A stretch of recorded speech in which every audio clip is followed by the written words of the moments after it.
দেশ ও জাতির প্রয়োজনে বেগম জিয়ার সুস্থতা এবং দীর্ঘায়ু প্রয়োজন বলে মন্তব্য করেছেন আলহাজ মোহাম্মদ খায়রুন্নবী।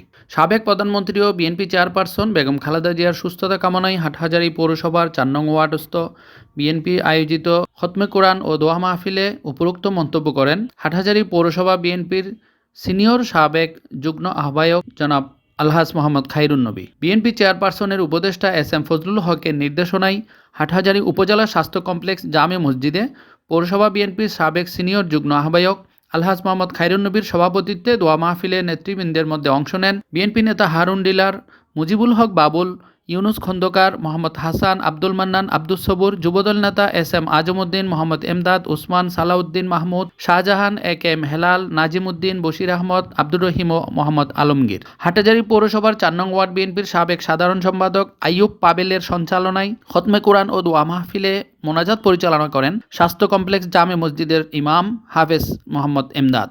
উপস্থিত ছিলেন ছাত্রদল নেতা রেজাউল করিম বাবু, মোহাম্মদ রায়হান, জিয়াউদ্দিন মিজান, মোহাম্মদ নাজিমউদ্দিন, শ্রমিক দল নেতা আনোয়ার হোসেন তালুকদার, আব্দুল করিম তালুকদার, আনোয়ার হোসেন মানিক, এছাড়া এলাকার মুরব্বী হাজী জামাল হোসেন, আফাজুর রহমান, নূর মোহাম্মদ, মোহাম্মদ মফিজ, নুরুল আলম, আবুল হোসেন প্রমুখ নেতৃবৃন্দ বেগম জিয়ার সুস্থতা কামনায় আয়োজিত মোহাম্মদ খায়রুন্নবীর সভাপতিত্বে অনুষ্ঠিত এই মোনাজাতে অংশ নেন।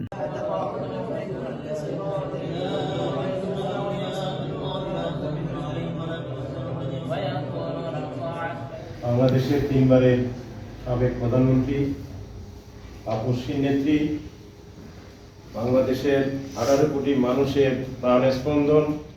ربك رب العزة عما وسلام على المرسلين والحمد لله।